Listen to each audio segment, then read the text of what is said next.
tem ocorrido bastante coisa na década de 80, mas não como uma atividade com suporte que o pessoal entrasse com relação a plantar em larga escala, mas a partir de 96 já começa a acontecer eventos no Brasil, onde a pupunha passa a ser o carro-chefe. Em 2011, o grupo da CEPLAC realizou o primeiro simpósio brasileiro de pupunheira, onde nós tivemos uma participação grande e a pupunha já era realmente o carro-chefe de todo esse segmento. Em 2000 e 2001, para medir realmente essa evolução, eu dei um corte nesse período, porque lá na Embrapa nós montamos um projeto onde nós tivemos a participação da Marilene Bove e tivemos participação do Clements, que eram as pessoas que conheciam bem essa história no Brasil. Participaram várias instituições, e nesse período que chamou a atenção, em 2000 e 2011, olha, mercado, nós não tínhamos informações relacionadas ao mercado. Como é que você entra numa atividade sem saber a área plantada? Quais regiões brasileiras estavam plantando palmito de pupunha? Não sabia até esse determinado período.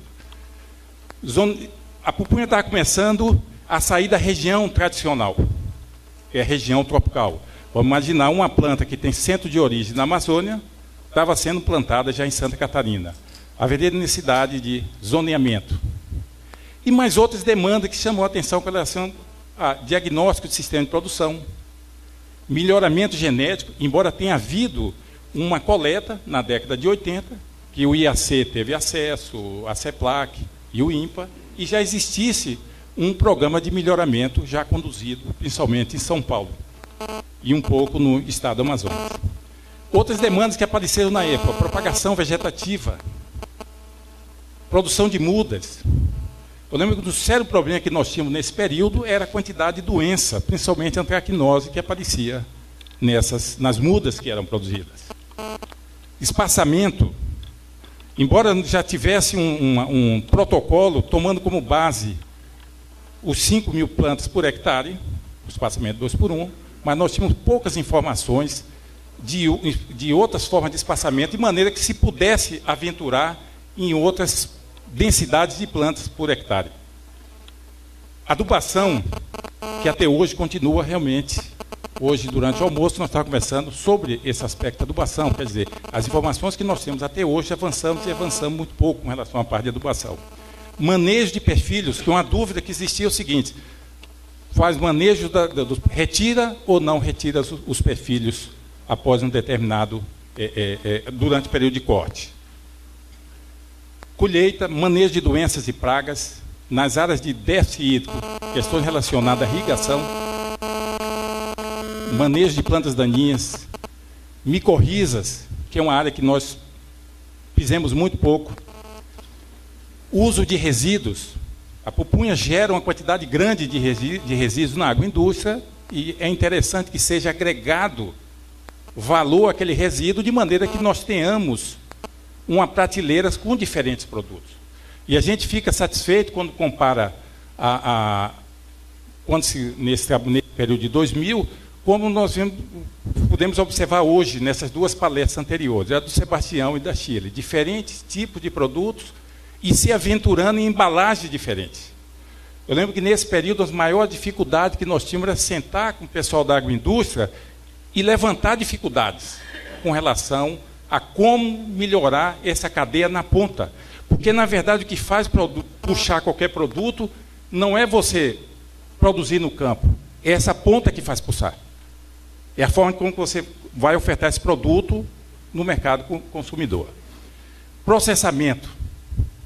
A única forma de processamento que nós tínhamos, basicamente, era essa. Processamento envasado. Muito pouco com relação ao processamento in natura, que é o diferencial da pupunha, como já foi mostrado anteriormente. Indicadores de custo. Não se sabia preço, qual custo que ficava um hectare e qual o rendimento que essa área seria possível após esse período. E a parte relacionada ao aproveitamento de resíduo. O que nós podemos observar até 90, praticamente essas duas instituições é que puxaram, foram o carro-chefe. Foi o INPA, com o trabalho feito pelo Charles Clement, e o IAC com os trabalhos feitos pela Marilene Bove. Quer dizer, muito pouco, quando nós temos que ter uma visão de um produto que tem a atender nacionalmente, e que nós precisamos ter diferentes especialistas atendendo. Eles fizeram bastante. Mas hoje, o que se pudesse observar, depois de determinado período, que esse leque tem aumentado nos diferentes segmentos. Universidade, instituto de pesquisa e assistência técnica. Porque o que faz um produto alavancar é ter por trás uma sustentação relacionada à parte de pesquisa. Qualquer dificuldade tivesse, vai ter sempre alguém trabalhando para dar suporte àquela cadeia produtiva. É por isso que foi mostrado uma série de palmeiras anteriormente, e algumas dessas palmeiras não vingaram em função de ter falta de pesquisa. Então, o que nós podemos ver com o mercado, o que avançou nesse período? Olha, até 2007, nós não tínhamos nenhum trabalho feito no mercado. O primeiro trabalho feito foi pelos colegas do IAPA, junto com a Embrapa, o agronegócio palmito no Brasil. Como é que essa coisa corria do Brasil? Porque os próprios dados do IBGE, por envolver uma atividade que era extrativista, que é a Jussara, os dados do IBGE sempre ficaram a desejar com relação à qualidade de refletir a realidade. Então, a partir desse trabalho, nós já temos um estudo de mercado, feito inclusive por essa empresa, aí na Séries, eles fizeram esse trabalho em 2011, onde a pupunha é um carro-chefe com relação a isso aí. Ultimamente tem esse trabalho, inclusive, feito pela Embrapa, visando também essa parte de mercado, que é importante para a gente ter feito mercado. Então, hoje nós já temos informação, somente com esse trabalho, dessa pesquisa feita pela Inacer, nos diz, olha, o consumo do palmito de pupunha no mercado nacional aumentou 19,1% em 2009 para 24% em 2010. É importante saber como é que o nosso produto está ocorrendo no mercado. Então, hoje já existe informação. São poucas quando nós comparamos com outros sistemas, mas essas informações estão começando a aparecer. Os levantamentos e o trabalhar aqueles dados e tornar aqueles dados inteligentes, de maneira que o usuário possa acessar e ver como esse negócio está andando. Então, o que a gente observa hoje, esse maior nível de organização desse segmento. Embora nós tenhamos poucas associações relacionadas a palmito e pupunha, mas hoje é um setor que já aparece um certo nível de organização e já existem algumas publicações que já começam a sinalizar como isso ocorre nacionalmente. Então, quando esse foi um produto desses trabalhos feito em parceria com a Embrapa, saiu em 2007, onde nós começamos, dentro do mapa, ver como é que isso ocorre no Brasil. Para observar, olha, não é só o Vale do Ribeira que produz, que é um polo bom. Não, nós temos um polo muito forte nessa região aqui, sul da Bahia. Clima muito bom, temperatura alta, chove durante o ano todo. Nós temos hoje região aqui do litoral, Paraná, Santa Catarina, na região litorânea, começando a produzir. Nós temos hoje pequenos polos aqui no Rio de Janeiro, Espírito Santo, Minas Gerais, região aqui de Tocantins, Goiás, fora essa região aqui que escapa. O que está ocorrendo com essa região aqui? Há um mês atrás eu recebi um telefonema de um grupo aqui da Embrapa Acre, onde estavam plantando um viveiro com problema de antracnose. Eles estão plantando o quê? Viveiro com aquele palmito precatória, que é o Euterpe precatória. O Euterpe precatória é um primo bem próximo da Jussara. É o açaí, porque nós temos 3 espécies que produzem, é o açaí, que é o Euterpe oleracea, só que o açaí ele forma uma toceira, parecendo com a pupunha. O Euterpe edulis é a nossa Jussara. E o Euterpe precatória, ele ocorre nessa região, Rondônia e Acre, produz um palmito de uma qualidade boa e ele não forma perfilhamento. Hoje, o que está ocorrendo aqui? O pessoal está começando a fazer viveiro para usar esse palmito. E é interessante, porque nós pegamos essa região aqui, como falei anteriormente, a Guariroba tem esse nicho de mercado, a palmeira real, ela entrou principalmente em Santa Catarina e um pouco do Paraná. Hoje está ocorrendo uma redução dessas áreas plantadas em função do rendimento de indústria. Esse rendimento da indústria é um fator determinante para assegurar que a atividade tenha continuidade. Então, hoje, vai reduzindo isso aí. E o que nós vamos observar? Hoje nós temos um grupo de pesquisa trabalhando em São Paulo, Sul, nessa região. Aqui ainda continuam os trabalhos ligados à conservação. Algumas universidades também participando. E trabalhando com pupunha, e isso que ajuda a dar sustentabilidade ao sistema. Uns problemas de palmeira real não é só questão de rendimento, é questão de suporte relacionado principalmente à pesquisa. Se nós olharmos um pouco para trás, a soja, quando ela entrou no Brasil, ela podia ser plantada apenas do Paraná para baixo, porque eram regiões de dias mais longos. Hoje a soja é plantada desde o sul do Brasil até a Amazônia. Quem superou isso aí? Pesquisa.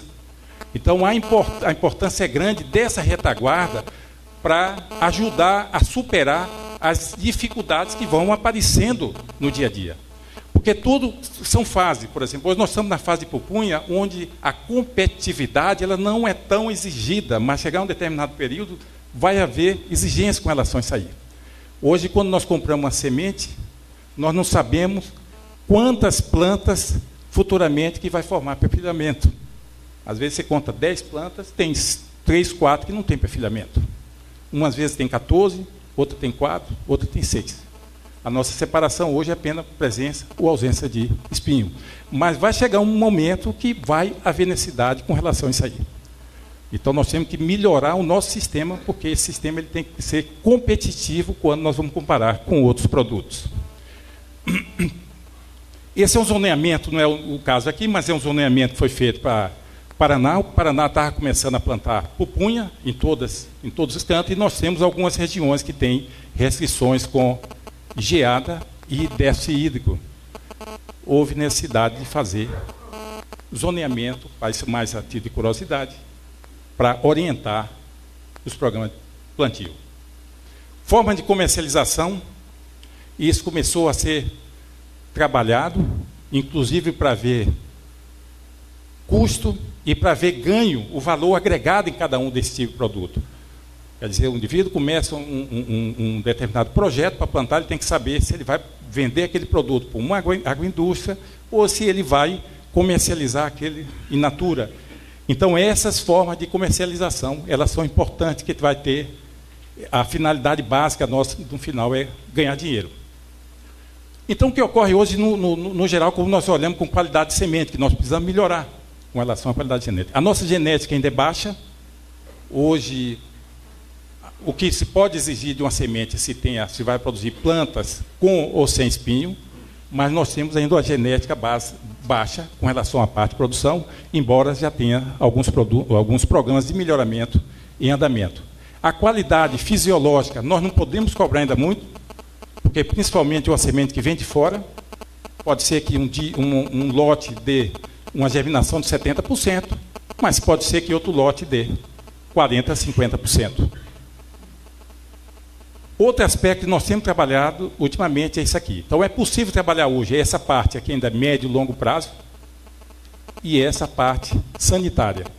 Preocupação com a qualidade da semente que está chegando hoje. É uma semente que está vindo da Amazônia, está entrando em áreas novas e hoje é uma preocupação dessa semente, às vezes está carregando algum patógeno que seja problema para a pupunha ou pode ser problema para outra cultura.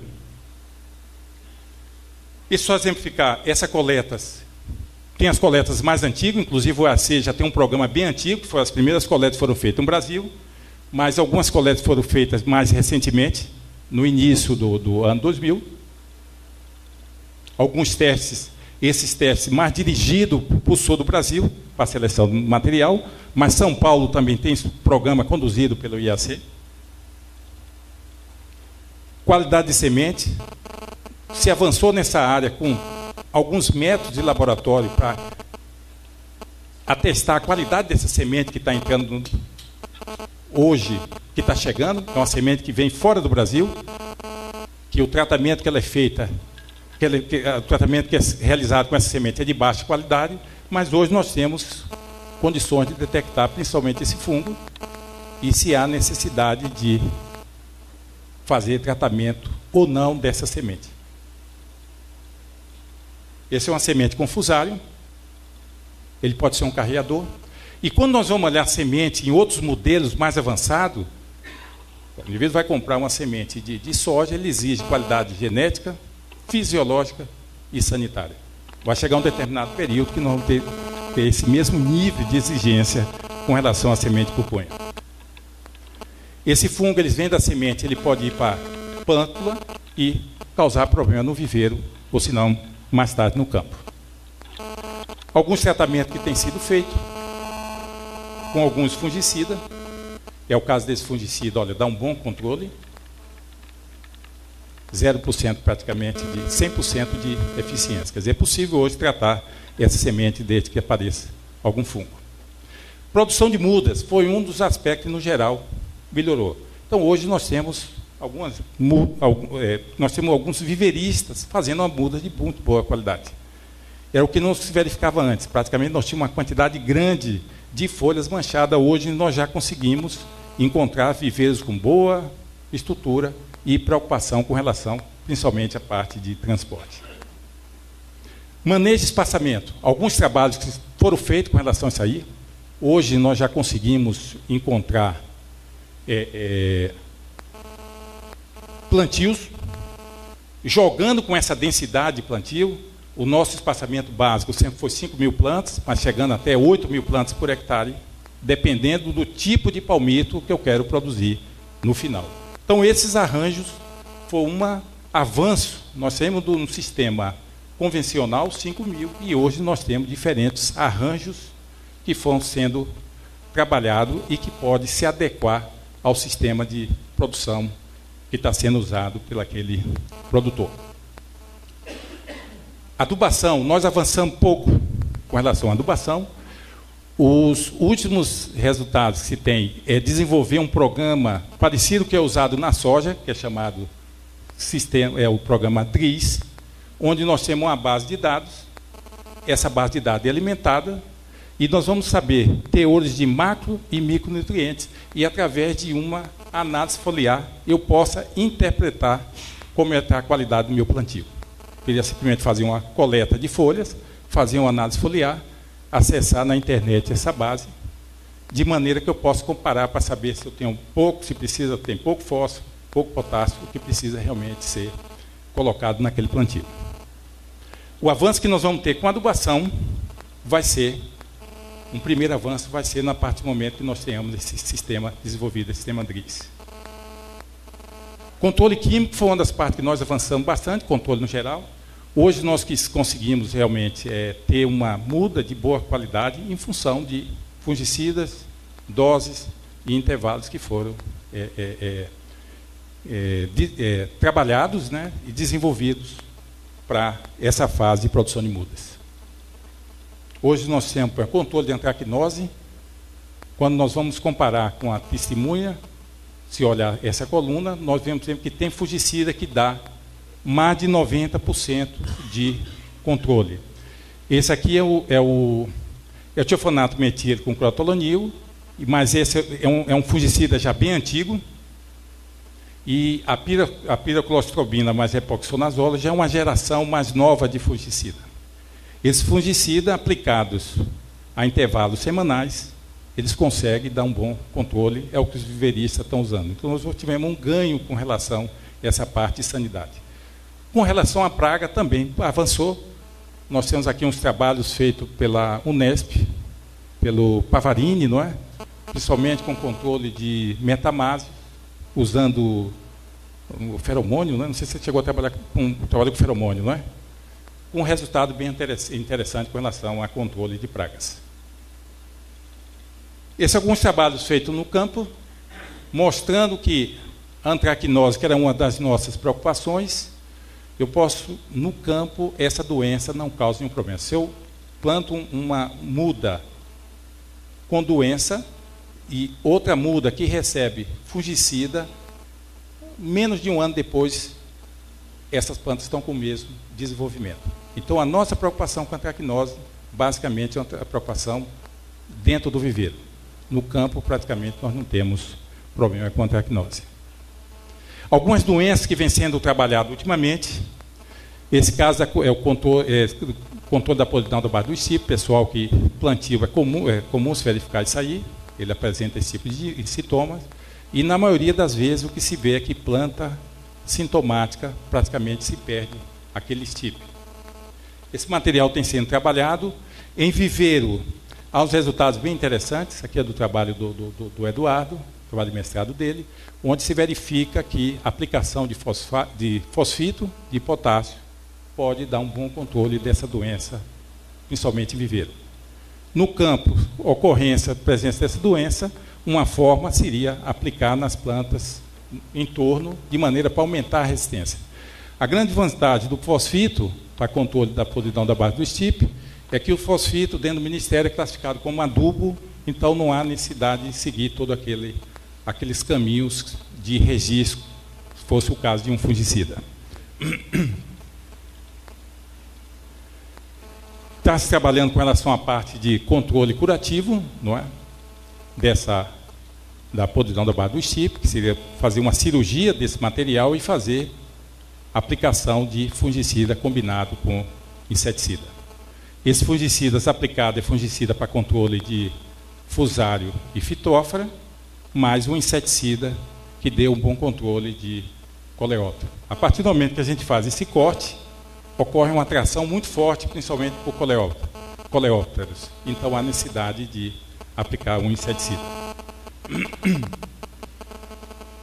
Alguns trabalhos realizados têm sido realizados, inclusive esse aqui é um trabalho mais antigo, esse aqui é um trabalho mais recente, mas o que a gente se observa, que eu tinha falado com relação ao fusário, nós temos várias espécies de fusário associado com pupunha. Hoje nós estamos fazendo levantamento e começando a fazer alguns trabalhos relacionados à parte de controle biológico. Seria o uso de, principalmente, tricoderma, visando o controle dessa doença, principalmente nesse estágio de mudas, ou se não naquela fase de levar essa muda para o campo. Esse papelão tratado, para minha surpresa hoje, aquele é um plástico, né? Hein? Aquele mulch que está aí fora, né? Esse foi um material que foi trabalhado, hoje comercialmente já é encontrado, inclusive aí fora nós podemos observar isso aí, mas que em um determinado período foi isso que é aquele papelão onde foi tratado com sulfato de cobre e uma alternativa pensando principalmente em pequenos plantios. Esse aqui é um plástico, né, importado. Esse que nós avançamos muito pouco, esse aqui é o Arax pintoi, com relação a essa parte de uso de leguminosas. Eu fiquei bastante satisfeito, que há uns 15 dias atrás eu estive na região de noroeste do Paraná, que é uma região de palmito irrigado, onde nós encontramos uma quantidade grande de leguminosas que o pessoal tem trabalhado, inclusive crotalária. Esse é o papelão tratado e esse aqui é uma arroçagem mecânica que foi tratada em determinado período. Como falado anteriormente, então, essa parte de manejo de perfilhos foi trabalhado e foi observado que em densidades até 6.000 plantas por hectare não haveria necessidade realmente de manejar essas touceiras. Na verdade, deixar. Isso já é um uso já rotineiro, mas que é um ganho quando nós observamos o que se fazia há 14, 15 anos atrás. Não é aqui na região de irrigação, mas hoje existe já informações ligadas à parte às regiões que há necessidade de irrigação. Esse é um trabalho feito em Cidade Gaúcha, mas um trabalho similar foi feito na região de Petrolina, onde a pupunha entrou como um produto para competir com relação a fruteiras, e dentro desses trabalhos se verifica não apenas o fornecimento de água, mas um sistema que tem que ser casado, fornecimento de água com fertilização, que seria uma forma de redução de custo. Em Petrolina foi testado isso aí, inclusive pelo grupo da Embrapa, já há um certo tempo atrás, e uma questão ficou, por que não tem hoje palmito irrigado na região de Petrolina? Porque existem outros produtos mais competitivos. Então, hoje, os indivíduos pegam uva de mesa, dá muito mais dinheiro naquela região do que palmito irrigado. Essa é uma decisão gerencial. Quer dizer, o palmito é um negócio que aparece em relação a outros negócios. A partir do momento, quer dizer, irrigado em determinadas regiões, como se você não tem outra alternativa, por exemplo, no Paraná, na região do noroeste, como não tem outra alternativa, ele passa a ser interessante. Agora, quando ele vai competir, às vezes, com fruteira, realmente o ganho dele é bem inferior. Então isso foi testado, por exemplo, em Petrolina, deu um resultado fantástico, só que fruteiras, uma série de fruteiras dá um rendimento bem maior do que palmito.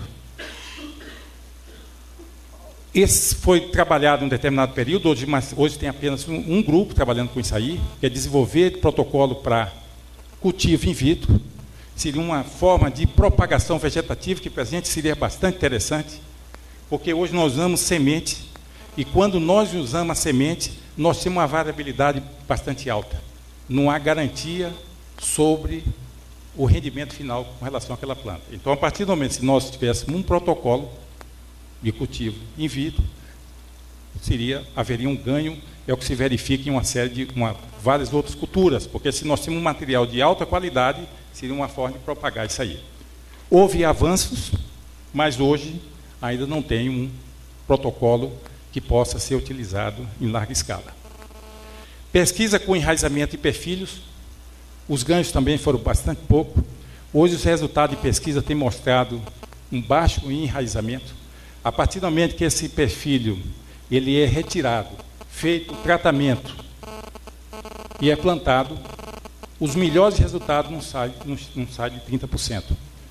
Esse é bastante interessante, porque a partir do momento que você descobre uma planta boa, seria uma forma de estar propagando isso aí. E uma grande ferramenta, principalmente para o melhoramento. Porque a partir do momento que o melhoramento chega a um determinado ponto, seria uma forma de propagar aquelas melhores plantas. Se nós observarmos hoje na área florestal, o que fez eucalipto desses ganhos fantásticos foi propagação vegetativa. Essa é a grande ferramenta que é utilizada nos cultivos perenes. Tentativa de enraizamento também de diferentes propágulos, mesmo com tratamentos com A e B, não houve avanço com relação a isso aí. Buscando propagação vegetativa. É uma atividade que ainda está em fase de pesquisa, mas que a partir do momento que se tem algum ganho com relação a isso aí, pode dar um retorno realmente fantástico e dar maior competitividade a esse sistema auxiliar de produção pupunha. O que me chamou a atenção hoje nessa programação, eu já vim aqui várias vezes, já há vários anos, é o que tem os títulos da palestra, que nós vamos observar, o pessoal está falando só processamento. Alguns anos atrás, nós estaríamos falando sobre como é que você vai plantar, os espaçamentos, tal, espaçamento. Quer dizer, nós temos um ganho e está aparecendo novidades com relação a essa área, que é o que eu estava falando. O que faz puxar realmente é isso aqui. É o que sempre foi falado, olha, a pupunha tem um diferencial e a não oxidação, mas como é que nós podemos melhorar isso aí? 7, 10 dias, foi mostrado Sebastião, é um negócio muito bom. Mas 7, 10 dias nós temos uma distância bem curta entre o que produziu e aquilo que vai, o mercado que vai consumir. O Sebastião mostrou alguns desses tipos, né, de produção, não é? Que dura em torno de 7, 10 dias, não é? Com um pouco mais de casca ou sem casca. Nós temos esse sistema que seria a palestra do Rodrigo. Esse é um sistema desenvolvido pelo grupo da Embrapa de Agroindústria, de Alimentos no Rio de Janeiro, onde esse palmito aqui ele está in natura, ele não teve nenhum, diferente do material que a Chile mostrou ser, que é um material que já foi cozido. O que esse palmito tem diferente? Ele tem um biorrevestimento. Hoje é uma linha que é usado bastante em fruteiras. Esse palmito ele é tratado com esse biofilme. Esse biofilme ele pode ser ingerido sem nenhum problema. É colocado numa embalagem com uma muito boa apresentação.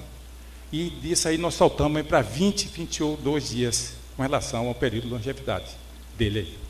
Há um ganho, porque pela forma de apresentação dele, ele vai atender um consumidor diferenciado. Um consumidor que vai pagar realmente para esse tipo de embalagem, para esse tipo de palmito. Esse é que seria apresentado no material do Rodrigo, né? O Rodrigo ia detalhar realmente essa parte. Isso em diferentes grupos, tem feito isso aqui do grupo da Embrapa do Rio, do Antônio Gomes, onde nós temos figura de espaguete, que hoje já encontra já em várias regiões, é agregar valor. Isso aqui, esse espaguete, na verdade, era um palmito que seria descartado, né? Que pode ser dado um nome de espaguete, colocado com camarão, ele tem um valor agregado bastante alto. E outras formas de apresentação, quer dizer, a pupunha, a partir do momento que ela entrou na alta culinária, hoje é comum se verificar em programas de televisão, é o que ajudou a mudar a cara da pupunha quando nós olhamos há 14, 15 anos atrás. O pessoal falava que a pupunha era bastante amarelada, era adocicada, enquanto a Jussara era uma pupunha com uma coloração diferente.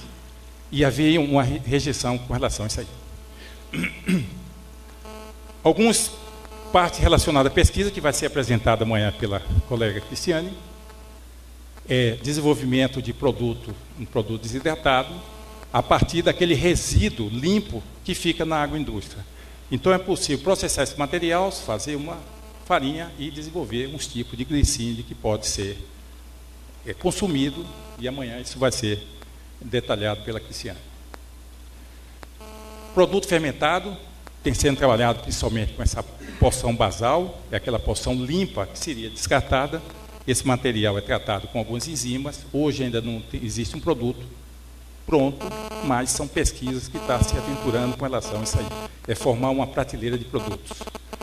Esse aqui escapou um pouquinho do palmito, mas é de pupunha, frutos, né?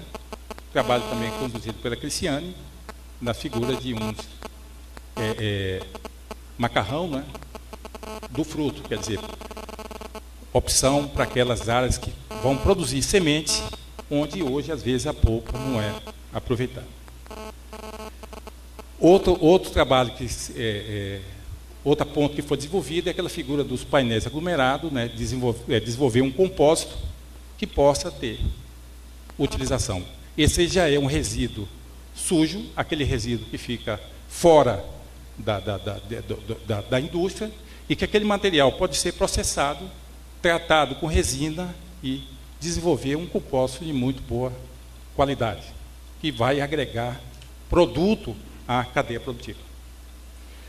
Durante esse período eu trouxe algumas fotos, mas o que a gente observa com relação à pupunha, essas fotos são do Paraná, mas eu sei que aqui já foram feitos inúmeros cursos, não só e treinamentos e reuniões, já participei em vários, que é importante para o segmento, principalmente para a pesquisa, que é uma forma de retroalimentar o sistema.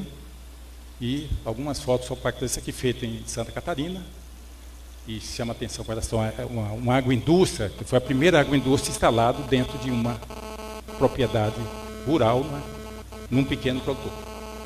Alguns eventos, né, que têm sido feitos lá mais pelo Grupo do Paraná, mas hoje é um grupo que nós temos uma interação forte com o IAC e com várias instituições de outros estados. E algumas publicações. Eu trouxe, inclusive, alguns desses materiais, nós vamos distribuir. E tem, inclusive, um livro que nós temos poucos exemplares, né? Eduardo já pegou uma caixinha para fazer um sorteio. Mas, na verdade, eu queria mostrar só uma fotografia rápida, né, desse segmento com relação ao que ele tem avançado e que é importante o que está ocorrendo. O nosso curso, quando foi há uns 2 meses atrás, né? Há 2 meses atrás, nós ofertamos um curso em Curitiba, houve participação de uma quantidade grande, principalmente de uma quantidade grande de empresários, onde essa parte de processamento, que antes a gente dava só 1 hora, ficou 1 dia com relação a isso aí. Porque, na verdade, o que puxa esse segmento é o que vai, a forma como isso vai ser ofertado no mercado consumidor. O mercado consumidor é que começa a sinalizar com aquilo que a gente pode fazer. E é o que nós comparamos. Quando nós vamos olhar, 30 anos atrás, a gente chegava, via um vidro de palmito, que às vezes se comprava, podia chegar em casa, até um palmito pouco lenhoso, às vezes menos lenhoso, sem se falar em qualidade. Só se falava realmente, o indivíduo chegar no mato, corta aquilo lá e leva aquilo para o mercado consumidor. Então, da agora para frente, nós precisamos melhorar o sistema, pensar em qualidade, como ofertar bons produtos e ter cadeia realmente, prateleira, com vários produtos, que é isso que faz realmente o setor ganhar dinheiro com essa atividade. É o que eu tinha a apresentar, agora ver o negócio do sorteio.